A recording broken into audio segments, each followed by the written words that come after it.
And to our Samuel Lwara, part 26, 2025. January. Timve kuti bwelesa zotani. Yes, comrades, how are you and good morning? Comrades, I think sorry. Ndatenga ukanthawi ndisanayankhule.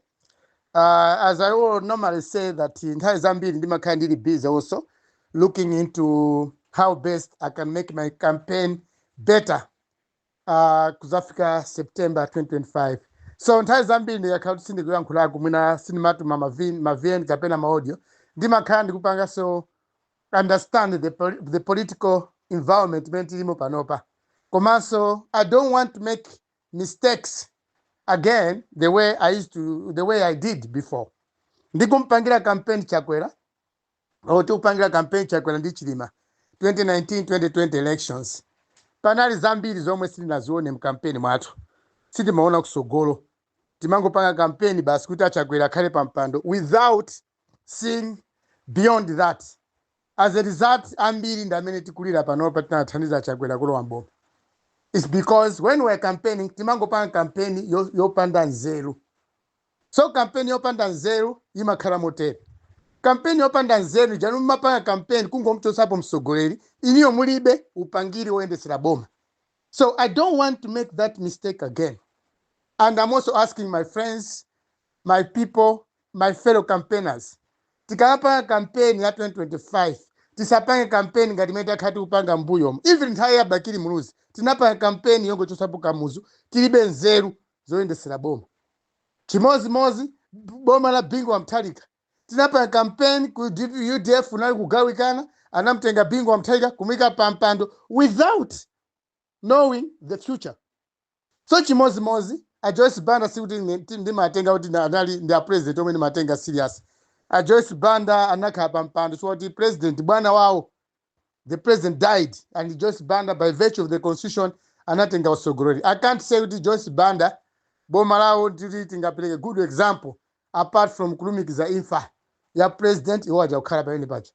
But coming to Peter Mutharika, chimozi people campaigned for Peter Mutharika to remove Joyce Banda from government. Komanali benzeru zoyendesera boma. So this time my campaign is different. Menda endela ku koti komanso mene mapangira sikuti campaign mangopanga campaign chisawa ai. When I'm campaigning, my campaign is fact based. Ndimaona ngakhala kulandalewa ndimaunikaso kuti koda mene tikupangira campaign wa akalowa mboma what will be the challenges that is going to face pakati pa iwo ndamene tikupangira campaign. These are dangerous things that most people don't know. The most difficult thing in campaign is when you are campaigning for someone. Tikumpangira campaign pa Dasu Kabambe. I'm campaigning for him. And I want Kabambe to be in government. But also, not only to be in government, but he has to be in government and perform and do what people want. When I say people, I mean Malawians. I mean you comrades. Dasu Kabambe tikamapangira campaign kuti awe mboma. Sisi kama timangona nkhope yawo, kapena nzeru zawo, tikuona sokoda kalwa boma, we should have that projection. We should have that thinking beyond what we are doing as campaigners. So when I'm quiet, this is what I'm doing. Ndikuwa unika Kabambe. Koda Kabambe wakalwa boma. Sasa panga izizi, kodi nini kapapa campaign yangai. And sasa nzuzula uti Mr. Lwara, mnapanga campaign kwa muntu hola kwika. So all these things, it needs to take time. Zimafuna utenga nthawi muntu when you are campaigning for somebody. Sisi kapena mangozuka ndukaba campaign for Kabambe. Me I plan. And when I learn a lot from the leader. I learn a lot from the people that are governing, that are making the Kabambe campaign smooth and good. Even the people Kabambe entrust in this campaign, yimendi kumpangira. Ndima unika so antaminaje. Even the party ya Kabambe kuyutemu ndima unika so kodi yutemu hii. Many akabambe tikuwa pangira campaign. My members are utema kutibanje. Nanga ako opposition akutibanje. So these are the things that sometimes make me not to be very talkative. Monga masiko mkwa ndikumati kuyankhula kuchepa. Because where we're going now, kumeti kupita panopa campaign yake ndiyo wona yokhaoka. Campaign meti zipanga panopa January akuta kuyamba February. Olo kuyamba leroli. Campaign meti zipanga Malawi tizipanga campaign in a different way. tisamango support msogole watu pamene kusogolo kwake kusakuza kuti azapanga bwanji. For instance, why am I doing this? It's like this. When we used to campaign for Lazarus Chakwera, sutambiri mwaife timafuna ntchito ku State House kapena kukhala ntchito mboma ayi. Ifeno timapanga campaign to pave way kwa anthu omwe akhoza kuyendesa bwino boma. Meaning that mazatu ma professionals, ma civil servants, even ayamata omwe namaliza ku university agwire bwino ntchito mboma limene lija. We didn't mean that because me I was campaigning for Chakwera ndazilembe ntchito. Aye. And this is what I'm asking you Malawians. Tikamapa campaign for a leader. Tisamaone kusogolo kuti feo tizapindule. Aye. That's the God to the scene. When somebody is working vigorously, campaigning for a leader, God many do a campaign for the Sukabambi. I should not be campaigning for the sake of Nzadie Bwino. Campaign personally, akabambi atandembe ntchito kupita ku State House. Kapena ukhala director, kapena ukhala chief of staff. Kapena ukhala minister. Aye. Campaign mele tizipanga Malawi njokuti. When we're campaigning for a leader, leaders akalowa mboma tikamupasa kada Sukabambi watenga mpando wa president. Ubwino mena ngapange kabambe ndi kutenga anthu ozindikira, anthu anapita ku skulu, anthu oziwa ntchito yawo, kanda alimi ayike mmalo mwake agwire ntchito. That's what we have to do. So ina mata Lwara mupanga campaign kabambe kasolo mboma musakatamuka kulibe kukatamuka tinakatamuka kale enafe. Munthu oti sana katamuke bwezi ndikupanga campaign. Munthu oti sana katamuke bwezi ndikuyenda kumapita uku kumandola I travel across the country. Nakatamuka kale. But what we want is the future generation, the generation to come. Anatu azasangalali mziko muno. Ifeyo zapangako zatikwana. Koma panopa tendi koze sogola ziko latu. Kuzera mwa anthu omwe anapita ku skulu amaziwa kayendesedwe kwa zinthu ka mziko. Ziko likamatukuka limatukuka ndi anthu ozindikira. Silimatukuka ndi anthu oti aulesi, anthu opanda pachi, anthu olembedwa ntchito chifukwa kuti amapanga campaign bwino. For example, do you know why Malawians now were failing? Mmene tikulephera panopa ku Malawi, Achakwera usogolo wawo mmene walepherera. Achakwera usogolo walephera chifukwa chokuti kutenga mboni za ku court like Daud Suleiman. Daud Suleiman, yes. And aliyesa kuziwa mmene Daud Suleiman anachokera. Daud Suleiman, what he did is analima mboni ku court kuti zisankho zilephereke. Amini apange na rufaa zisango ziweza shika 2019 kuti DPP inabela bomba. You know what Daud Suleiman did? He did a good job. Anali mboni ya opposition. And he did a good job. But that did not even justify him to be director of Makra. Aye. Kukhala mboni mukoti, si tukapenda ya qualification, kukatenga udindo wa ukuru mboma. Iziza Malawi zimeza bwezera Chakwera pansi. Look at Joe Gwaridi, Dan Pale Sika na Gwaridi. Then there was this guy, this other guy, Achina Chimangeni, this young man who done fana wina used to so ICT. Amapeka mambori ku court. Osaja napa sidwa ntchito mboma. But look, what are they doing? Tinasi ama professionals tenga ntchito zimene zija, anthu omwe akanagwira ntchito zimene zija. Bwezi mamba zizili bwino kwambiri. Koma Chakwera natenga munthu woti ijeni, director of youth, YMCP, ngamene ali chimwendo bana. See what he's doing. Nothing. So my campaign, comrades, is not like that. I'm not campaigning for the Sukabambi for the sake of me having a position in his government. No. I'm doing this campaign for Malawians. I mean, anapuzira bwino omwe kufinyika alini mapuziro andi ukadauro woyende sazitu boma kuma minister kuma parastatals kuma business au kuma kwera. We need those people to be in government, not us campaigners. Samuel Lwara, I don't want that. Kutita wamboma basa Lwara mkare minister. President as a sank team of people, team of skilled people. Aendese boma to citizens. There's no way Malawi can change. Ngatutenga atomeli tupa campaign ukatuwesa mboma. Me, I've got no knowledge. My knowledge is just to campaign for someone. Not me to run a minister, to run a government. No. The president in past chabe half. Akale paja asanke anthu abwino. Kapena kuti Lwara mwapanga campaign bwino ndilo wamboma mupita upera state. You can see my parastatals, Menale Pereira. Look at the board, my board, the Menaka Usankin. Admark ndio yaenda na magari moto. Mara Housing Corporation ndio Mara Housing Corporation nyumba kulibe nyumba zachi za 1948 ndizo mwezi. You can look at several boards. Maybe mauje na this national body water board. Ma water board atu kumana ikulu. Mazi ango kala matano mamizi maza mimpobi mulibe. Mateni center maza mimpobi mulibe. Escom magesi ndio mwaja basi. No extension. My project ena kwescom sakuoneka mamizi antatakali kukhala pana magesi. There's so many things. So when we're campaigning for a leader, we don't need position. That's what I mean. Tilapa campaign for a leader. Tisamata mangeuti iye indapanga kwambili campaign akawina wawa azali pasa udindo ayi. And whoever is campaigning for the truth 2025 akula kulu musamapa campaign kuti mzatenge maudindo bomba. That's not good. Taona nchagwele mena wale Pereira. Taona, and I've given you an example of Daud Suleiman Kumakra. See what Makra is doing. Kumakra monazena upanga Kumakra Daud Suleiman. Because it was not his job. His job was just kupeleka umboni mkoti, not a kind of institution that Makra. For example, I'm talking about Makra today. Makra Daud Ali Kumakra ukoko nafusa fuso. Who are the owners of Mzima Community Radio?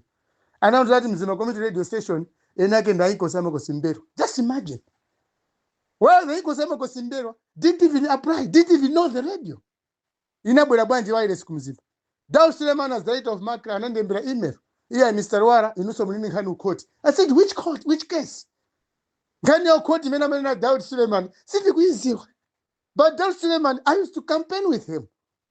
Mukarimone zitunza Daud Suleiman dine. Timesha campaign most for Chakwera. But when he went to Makra, I asked him a question. Sikaenda ni mapanga campaign because naona kukumakira kunalibe chirungamo. Na ya DPP. Kunali mafuta mbili because of the radio station. So I had issues with Makra. So my prayer was when we have a new government, tuone Chakwera wakutikodi Makra zaende sabanje. And when Daud was appointed, kutaka director general wa Makra, I was so happy. But I tested him. Nango mtuza kafunzo. Kodiwe. Community radio station yaku Mzimba. Mwini wake ni nani? Who are the owners? He said it's the Inko Sama Kosimbero. But there's no file kumakra yokuza Inko Sama Kosimbero owning radio Mzimba.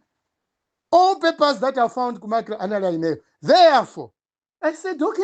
Guy Daud is insisting kuti radio station ja Inko Sama Kosimbero. Then I said, this man is useless. Since that day, because it's a proof. Even now, Malawians, when you go to Makra, what I'm saying here, you prove it. Inko Sama Kosimbero does not own a radio in Malawi. That's what I know. But Daud Suleiman insists. Kuti radio station yaku Mzimba, ja Inko Sama Kosimbero. I don't know what it means.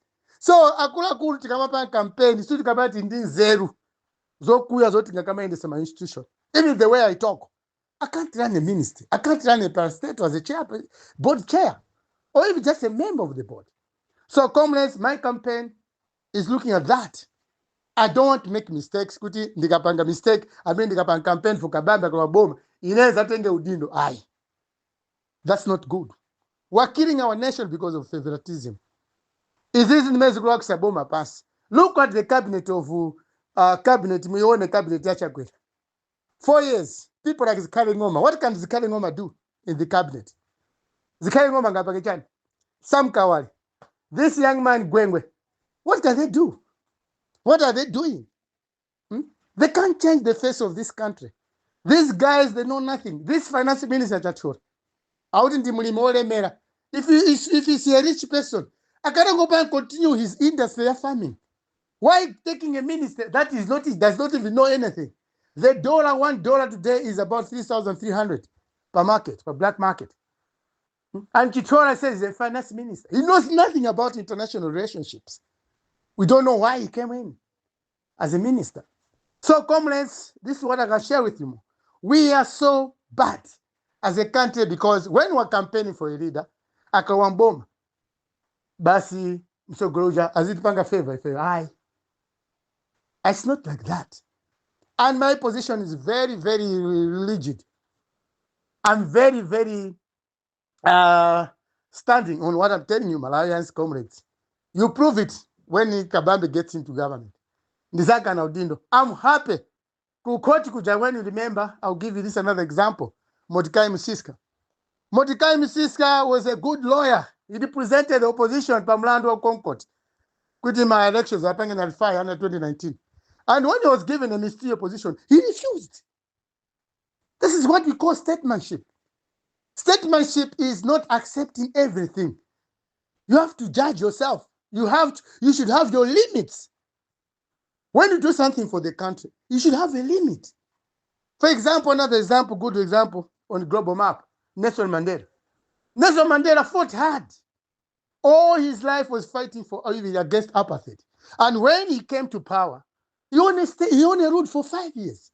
He sat down despite his age or despite of his old age. But he made it. And that's what we call statesmanship. So in Malawi, kunoko tikapanga campaign kwa mbili feyo, mukawamboma andale, mukuopaso, mukumatia Lwara ya Kareko. Just imagine my appointment that I was given. The appointment that Chakwera gave me, anapangisa zoti, no one understands.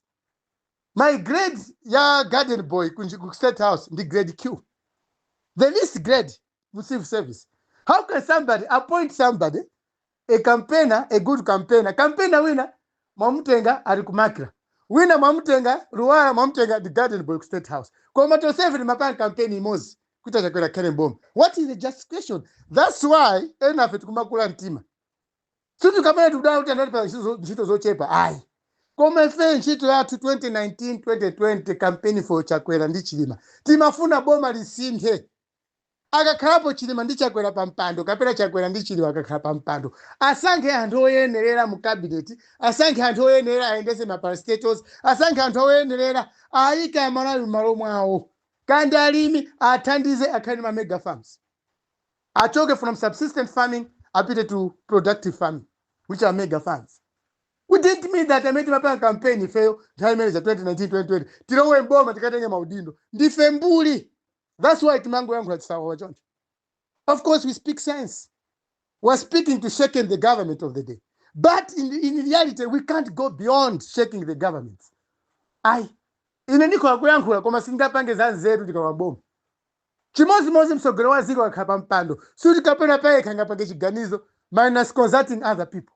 Ifo yako zangu odifusa abo kodi chichi ndikapage bwanji tiyankhula mumbuli mwatu. Koma what you want a leader akatenga boma. Kakabamba akazatenga boma. What you want him is to choose good people.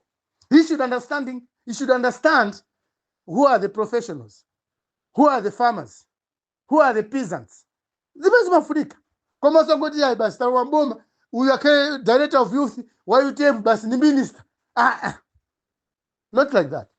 That's why Timati Zipani kind of permanent offices. Chipani kind of permanent offices. And to end a men open campaign in the Bino, I Peter Chipani Agakulise Chipani Chizienda. Because democracy is about political parties. It's not about individuals. So parties must be institutionalized. Zipani is under my institution. Tizipita ngamera panga kwa America. You go to Democratic office, you go to Republican office. You find people working in the offices day and night. That's why even my campaign house amavuti. Koma kunoko kungo wa boma basi. Ndale za Chipani mwasiya. Anjo mwangeneze Chipani mwaika so mipando ya boma. That's why Chipani zatu zukangati anjali yese mchipani kumalira. Koma Chipani chikainde office. For example, Malaiko Grace Part. And the office yao. Employ the people to work in that office for MCP. UTM, it has got an office where they attend. Employ people to work in that political party office. DPP, Chimozimos.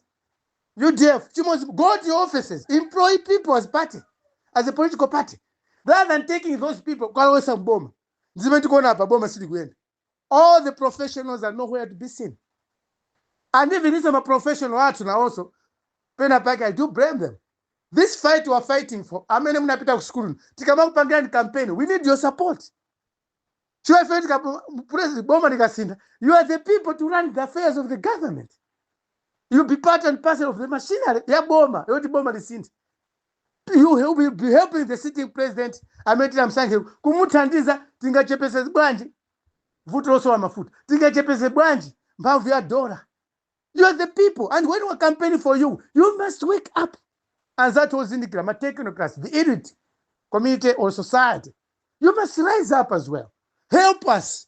We need your support. Our job is just to campaign for you, to create a good environment. Yoti muzagwira ntchito zanu muzaonese kuti munapita kuma school au kachenjede kapena munaphunzira to uplift this nation. Your education and that ophunziranu ntchito yanu ndikutukula ziko. Osati kumangokhala watching politicians fighting and stealing your money in government. No. So tikapanga campaign inu ophunzira, wake up. Help us in whichever way you can do. Tithandizeni ka campaign. Tikumenyani ufulu kuti mzakhale pabwino. Ananu anzatu akuma invest, ana akuma invest. Chimozi, this fight, when Lwara is talking, when Kalindo is talking, when Pastor Shumba is talking, when Lighton Mangochi is speaking, Taniwa, you can mention them all. Akama Yankula, they want a good life for you. They want you to practice what you know in government. Oza tizija chabe zikuta mimba kunu. Ai. Kaya kuchipani recognize the people, I mean, the hard-working people. A person in Chito kuchipani. Some of the people campaigning for leadership of this country, njito zao nza kuchipani osati kuboma hai. Dime mwana zacha kwelasi. Anatenga campaigner, anatenga mboni ya boma, kukaika kumakila. Parapa is bringing machines. Zena upanga kumakila, sisi kuziwika. Let's not repeat this. Campaigners. Alias Amina upanga campaign against Chakwera. Alias Amina campaign against any leader. Kawa DPP, kawa MCP, kawa UTM, kawa Ford. Then the campaign not equity Zakari Pabuino. Aye. Let's make campaign that is going to serve Malawians' interest as well as professionalism.